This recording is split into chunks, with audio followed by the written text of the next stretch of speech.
নমস্কার। আমরা স্বামী নির্বাণানন্দজির কথা পড়ছি। তার মায়ের সঙ্গে যে খুব বেশি দেখা হয়েছে তা নয়, কিন্তু মা সাধারণত সকলের সামনে ঘোমটা দিয়ে বেরোতেন। আমাদের এই মহারাজ মায়ের শ্রীমুখ দেখা থেকে বঞ্চিত হননি, এটি বড় আশীর্বাদ। মা তাকে এত ভালোবাসতেন।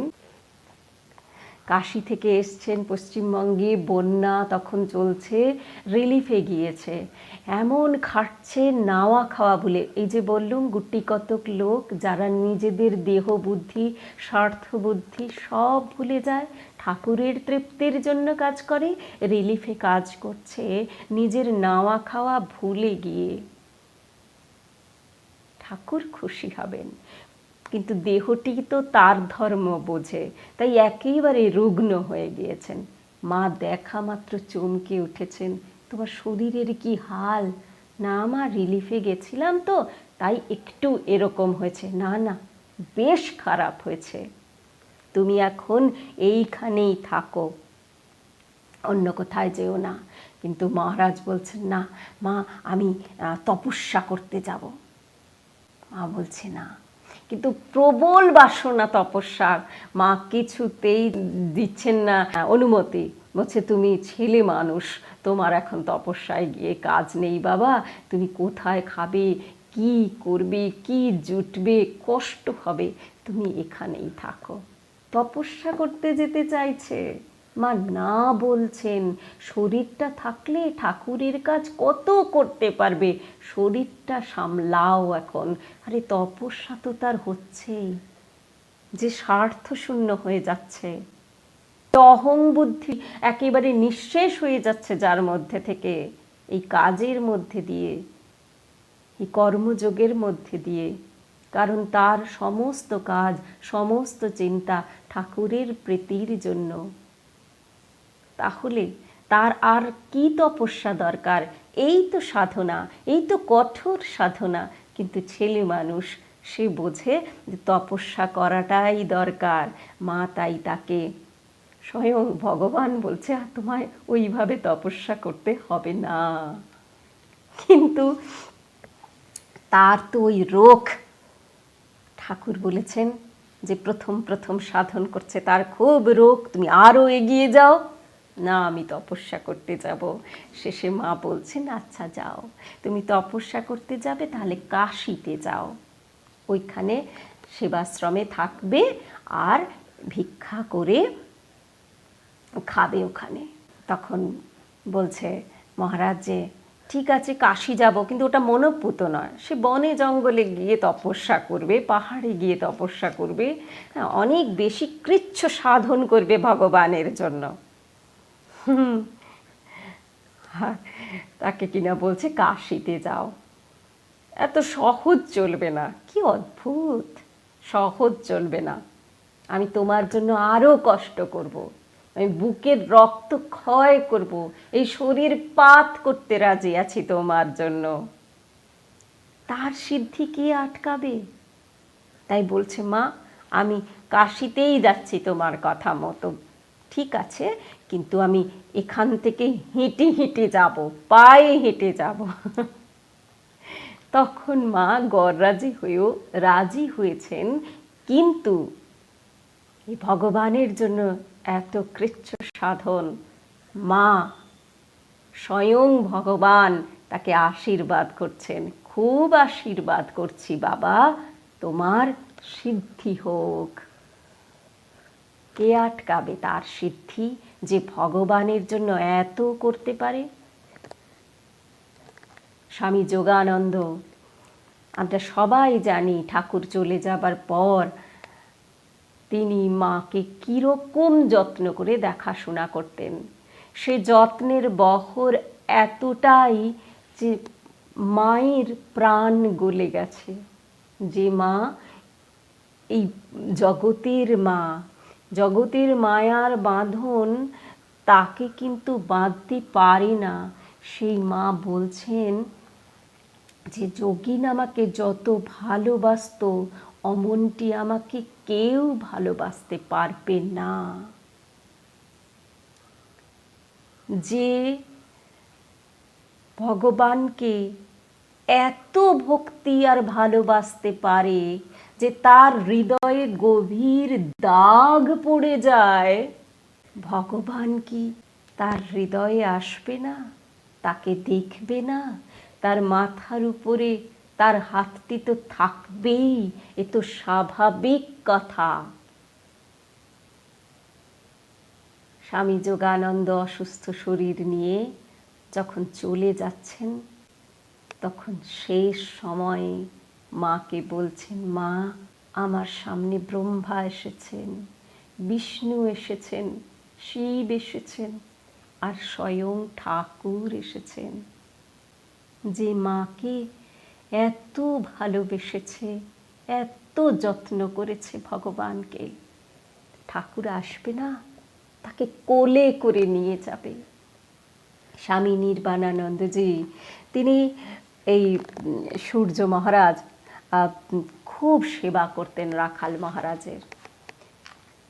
রাতের বেলা মহারাজ বহু সময় উঠে পড়তেন। স্বয়ং স্বামী ব্রহ্মানন্দজি বলেছেন, এমন কখনো হয়নি যে আমি উঠেছি, উঠে দেখেছি যে সূর্য ওঠেনি। মহারাজের সামান্য নড়াচড়াতে নির্বাণানন্দজি উঠে বসে থাকতেন।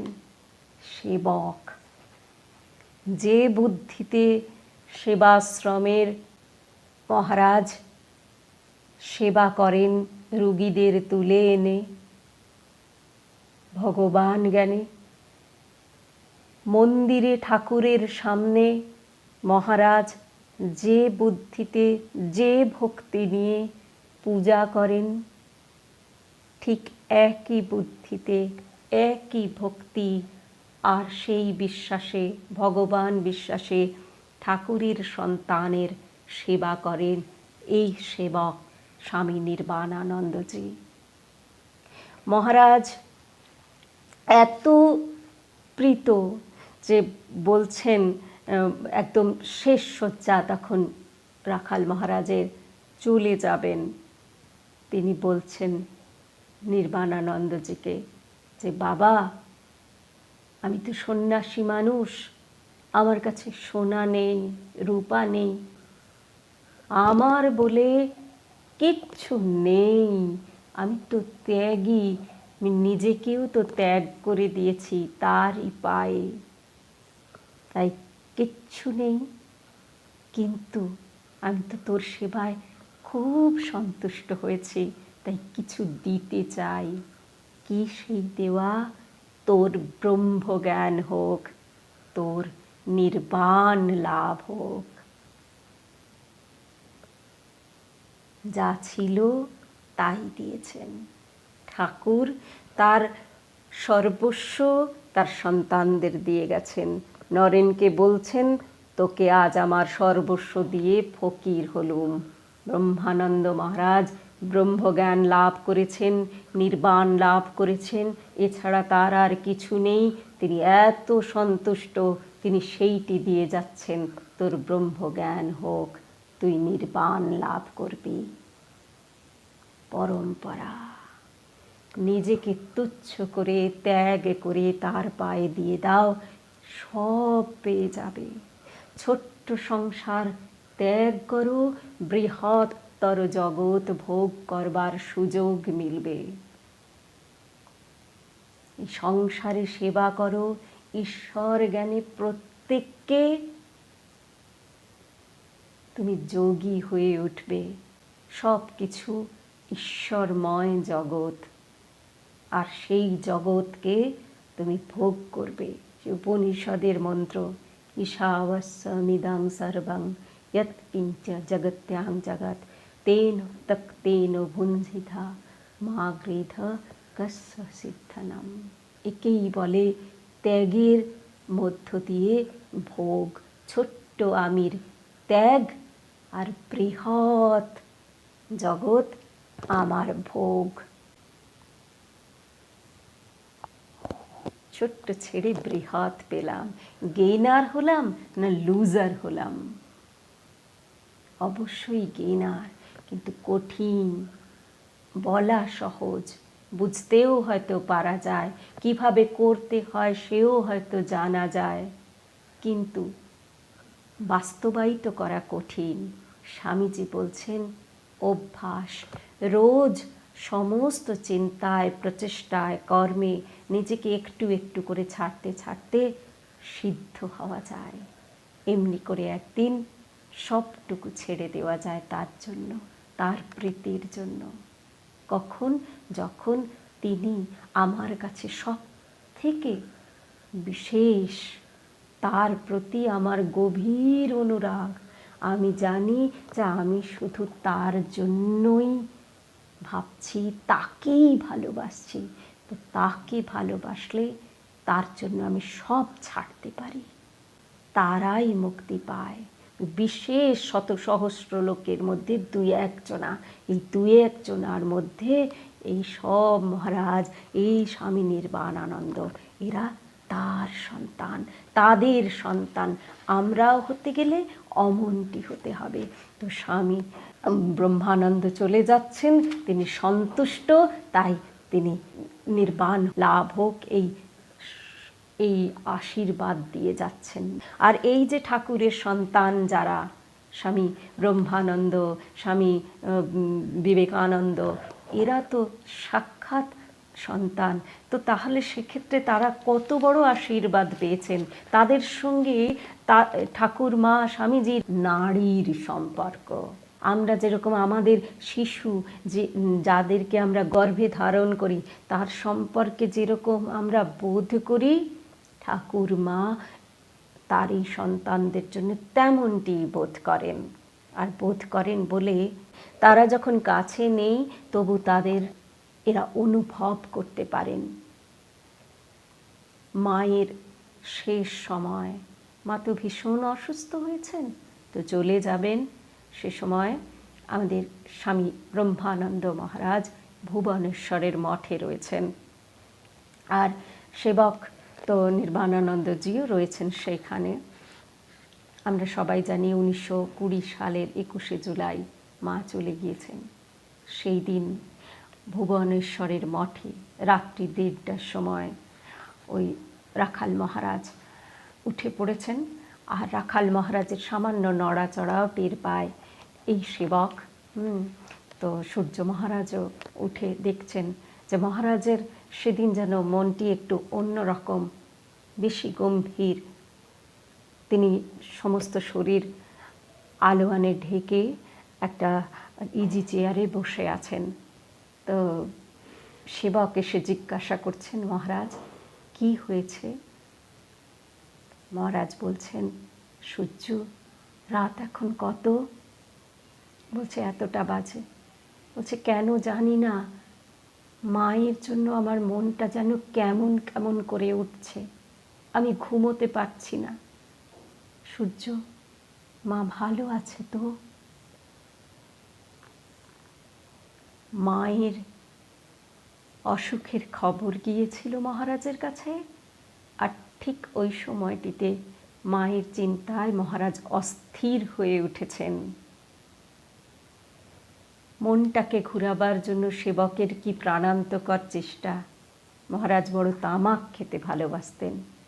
বলছেন ভোলাবার জন্য তামাক সেজে আনবো? যিনি এত ভালোবাসেন তামাক খেতে, সে প্রশ্নের কোনো উত্তর নেই, আরও বেশি গম্ভীর।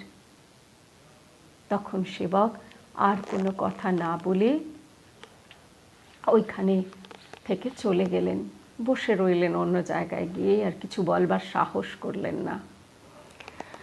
পরদিন সকাল হলো, দেখছেন মহারাজ যেন একটু বেশি অস্থির। অন্যান্য দিন একটু বেড়াতে যান, সেদিন গেলেন না, এই গম্ভীরভাবে অস্থিরভাবে পায়চারি করছেন। পোস্ট অফিস থেকে পিয়ন একটি টেলিগ্রাম নিয়ে এলো, কলকাতা থেকে শরৎ মহারাজের পাঠানো টেলিগ্রাম। আগের দিন রাত্রি 1:30টার সময় মা আমাদের ছেড়ে চলে গিয়েছেন। মহারাজ স্তম্ভিত আর সেবকের মনে হচ্ছে 1:30টার সময় চলে গিয়েছে, লেখা আছে টেলিগ্রামে। আগের রাতে ঠিক 1:30টার সময়তেই মহারাজ উঠে অস্থিরভাবে কাতর হয়ে জিজ্ঞাসা করছিলেন, সূর্য, মায়ের জন্য মন কেমন করছে? মা আমার ভালো আছে তো? ঠিক 1:30টার সময়তেই মা চলে গিয়েছে। নাড়ির টান ছেলে ঠিক টের পেয়েছে। মা সত্যিকারের বাপ মা মনে করেন। মহারাজের মুখ দেখে সূর্যি মহারাজ লিখছেন যে একেবারে বেদনা হতো, থমথম করছে বেদনায় মহারাজের মুখ। তিনি শুয়ে পড়লেন, এত কাতর। সন্ন্যাসী, ত্যাগী সন্ন্যাসী, নিজেদের ঘরের বাবা মাকে তারা ছেড়ে এসেছে। এ মা তার গর্ভধারিণী নয়, কিন্তু জন্ম জন্মের মা, সত্যিকারের মা। তাই এত কাতরতা, এত বেদনা। শুয়ে পড়েছেন। একটু পরে উঠে বসে বলছেন, আমি হবিষ্যি করব। বলছেন মায়ের শিষ্য যারা আছে, যারা দীক্ষা মন্ত্র দীক্ষা পেয়েছে মায়ের কাছে, তারা সবাই 3 দিন হবিষ্যি করবে, আর জুতো পরবে না। মহারাজ তো করলেনই, 3 দিন তিনি কারোর সঙ্গে কথা বলতে পারেননি। এত শোক, এত কষ্ট। 12 দিন ধরে তিনি হবিষ্যান্ন খেয়েছিলেন, তিনিও জুতো পরেননি। তিনি মঠ মিশনের প্রেসিডেন্ট। রোলস রয়েস গাড়ি ভক্তরা তার জন্য এগিয়ে দেয়। হাওড়া স্টেশনে আসছেন তিনি রোলস রয়েস গাড়িতে চড়ে, ভুবনেশ্বরে যাবেন। আর হাওড়া স্টেশনে কাতারে কাতারে ভক্ত দুপাশে দাঁড়িয়ে রয়েছে তাকে একটু দেখার জন্য, একটু প্রণাম করবার জন্য। মহারাজ একেবারে সুন্দর নিপাট ড্রেস পরে নামলেন, কিন্তু কোনো দিকে ভ্রুক্ষেপ নেই। তিনি হেঁটে চলে যাচ্ছেন ওই গাড়ি থেকে নেমে অন্য একটা প্ল্যাটফর্মের দিকে। সেখান থেকে একটি রেলগাড়ি ছাড়বে, যে রেলগাড়ি জয়রামবাটির দিকে যাবে, বাঁকুড়ার দিকে যাবে।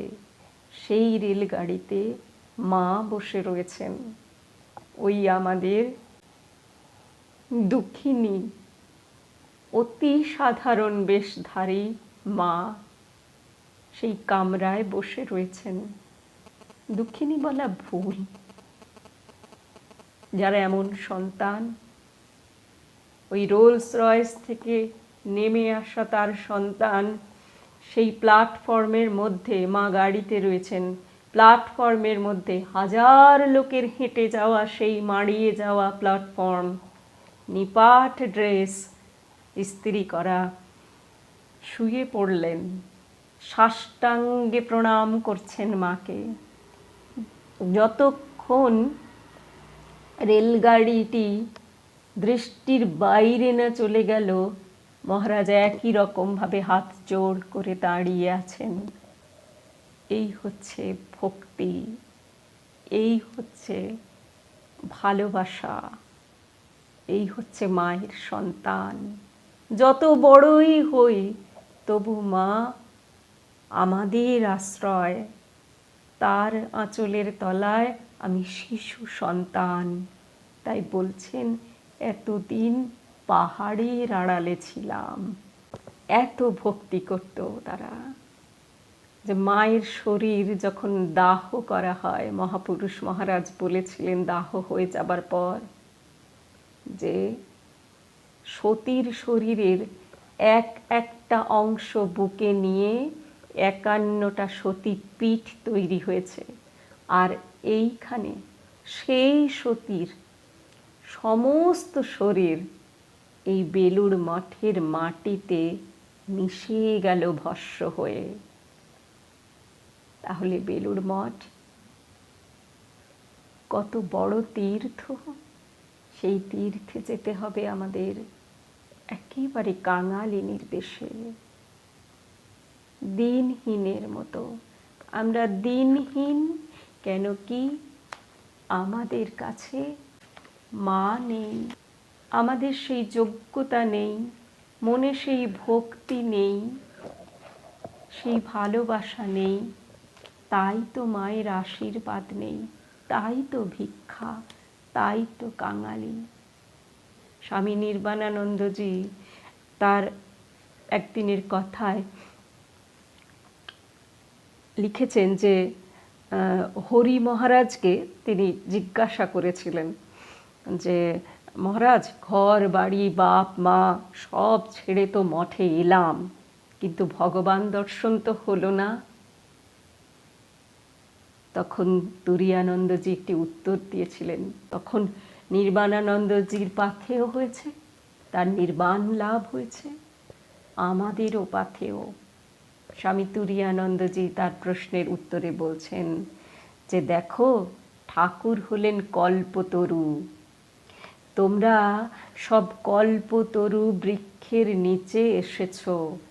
যে ঠাকুরের আশ্রয় নিয়েছে সেই কল্পতরু বৃক্ষের নিচে এসেছে, ওই বৃক্ষে ফল তো ঝুলছেই মুক্তির। ওই গাছের তলায় যদি থাকো, অর্থাৎ ঠাকুরের কাছে এসে তার আশ্রয়ে যদি থাকো, তবে একদিন না একদিন সে ফল মিলবেই। তবে ওই ফল যদি এখনই চাও, আমরা তো ঘুরছি, কোটি কোটি জন্ম ঘুরেই চলেছি, পাচ্ছি না, কেন কি তার আশ্রয়ে টিকে থাকতে পারছি না। কল্পতরু বৃক্ষটি আছে, কিন্তু আমরা বিশ্বাস করতে পারছি না বা পথ চিনতে পারছি না, যে কোনো কারণেই হোক আমরা ভুল পথে পথে কেবল দূরে দূরে ঘুরে বেড়াচ্ছি। কিন্তু যদি ওই বৃক্ষের তলায় এসে অপেক্ষা করতে থাকি ধৈর্য ধরে, আর পাবই এই বিশ্বাস নিয়ে, তবে একদিন তো ফল পাকবে, আর আমার টার্ন আসবে, আমি ফল কুড়োতে পারবো, আমার হাতে পড়বে, হবে কি না? কিন্তু তুমি যদি বলো আমি এখনই চাই, আমরা প্রত্যেকেই আমাদের জন্ম জন্ম ধরে এই তার দিকে যাত্রা করছি, একটা সময় ভুল পথ থেকে ফিরবো আমাদের চেষ্টার মাধ্যমে, আর তার টানে তার কাছে গিয়ে পৌঁছাবো, কিন্তু অনেক দেরি হবে। কিন্তু যদি এখনই চাই, তাহলে মহারাজ বলছেন shake the tree, shake the tree, ঝাঁকুনি দাও, নাড়া দাও, ফল এখনই পড়বে। এই নাড়া দেওয়া মানেটা কি? শেক করার মানেটা কি? পুরুষকার, খুব জোর করে জপ করো, খুব জোর করে ধ্যান করো। জপ করতে ইচ্ছা করছে না, মন বসছে না, কিন্তু করো। রাখাল মহারাজ যেমন বলেছেন, জপ ধ্যান করবি, জপ ধ্যান করবি, সবাইকে বলছেন। কেন কি ওই জপ, ওই যে মন্ত্র, এই হৃদ পদ্মে ইষ্টকে চিন্তা করবি আর ওই মন্ত্র বলবি। কেন করবি না, তার নামে রুচি আসবে, আর হৃদ পদ্মে ইষ্টকে দর্শন করতে করতে তার নাম করবার খুব ইচ্ছা জাগবে, আর তখন ব্যাকুলতা আসবে তাকে দেখতে দেখতে, তাকে আরো দেখার ইচ্ছা হবে। ওই ব্যাকুলতাটাই তো চাই। তাই জোর করে প্রতিদিন জপে বসতে হবে, ধ্যানে ডুবে যেতে হবে, তাকে দেখতে হবে মনের মধ্যে বসিয়ে। গভীর তন্ময়তা, তবে হবে।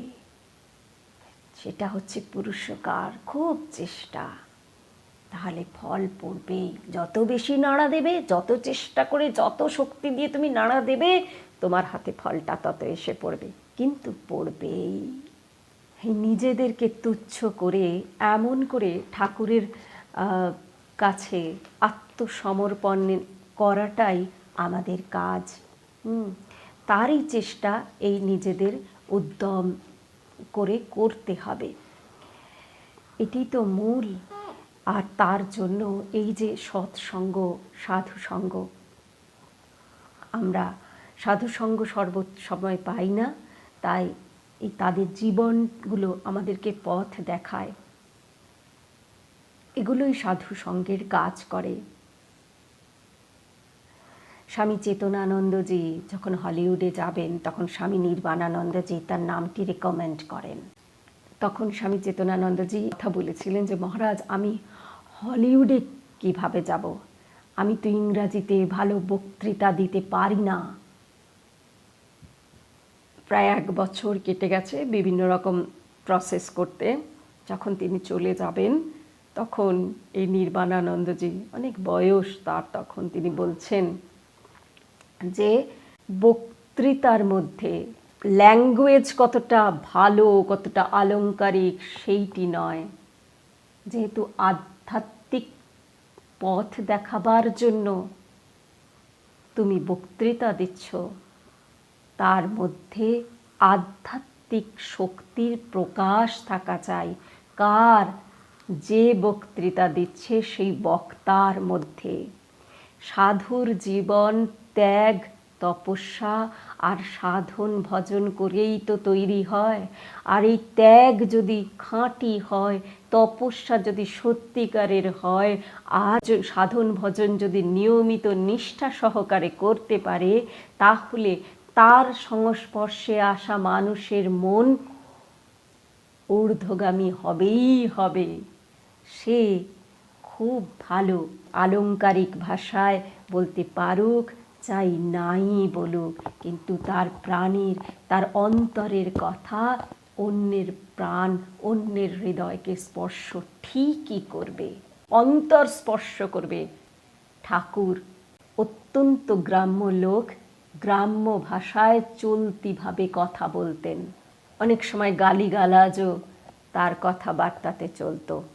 কোনো কবি, কোনো লেখক যার ভাষার উপরে খুব দখল রয়েছে, তিনি অত্যন্ত সুন্দর করে কোনো একটি আধ্যাত্মিক জীবন বর্ণনা করতে পারেন বা কোনো দর্শন বর্ণনা করতে পারেন।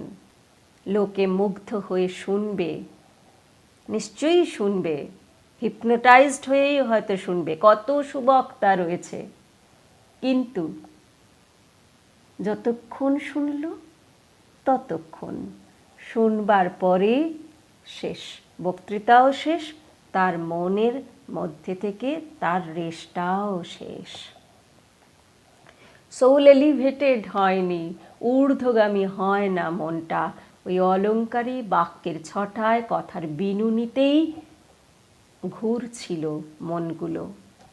ঠাকুর গ্রাম্য ভাষায় চলতি কথায় বলে চলে গেছেন কিছু উদাহরণ, কিছু কথা, কিন্তু ঠাকুরের শক্তি রয়েছে ওই কথাগুলোতে, তাই অমৃতের মতন কথা।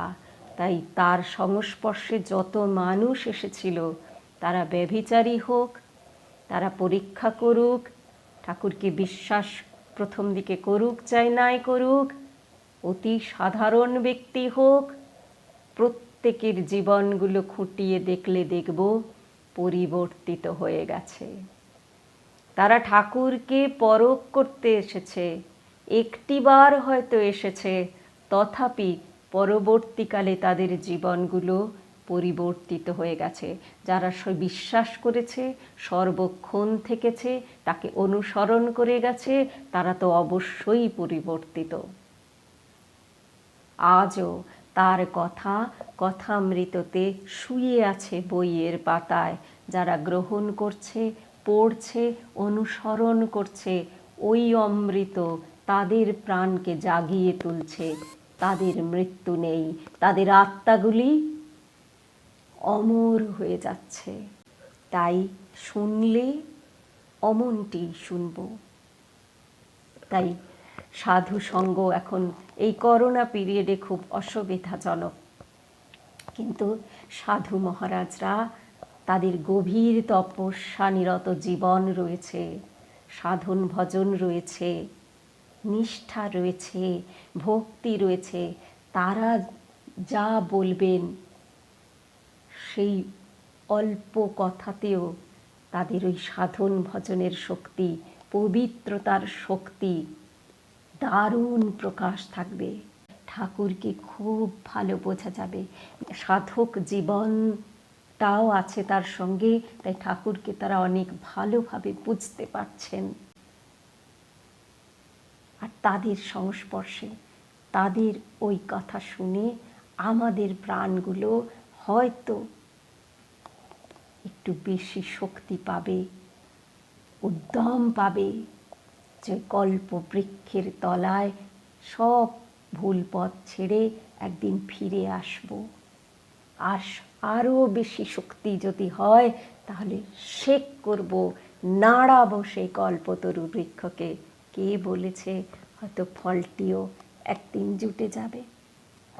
সেই আশা, আগ্রহ, প্রার্থনা রেখে, সকলের জন্য এই প্রার্থনা রেখে, সকলের মঙ্গল কামনা করে আজকের মতো এই অনুধ্যান শেষ করছি।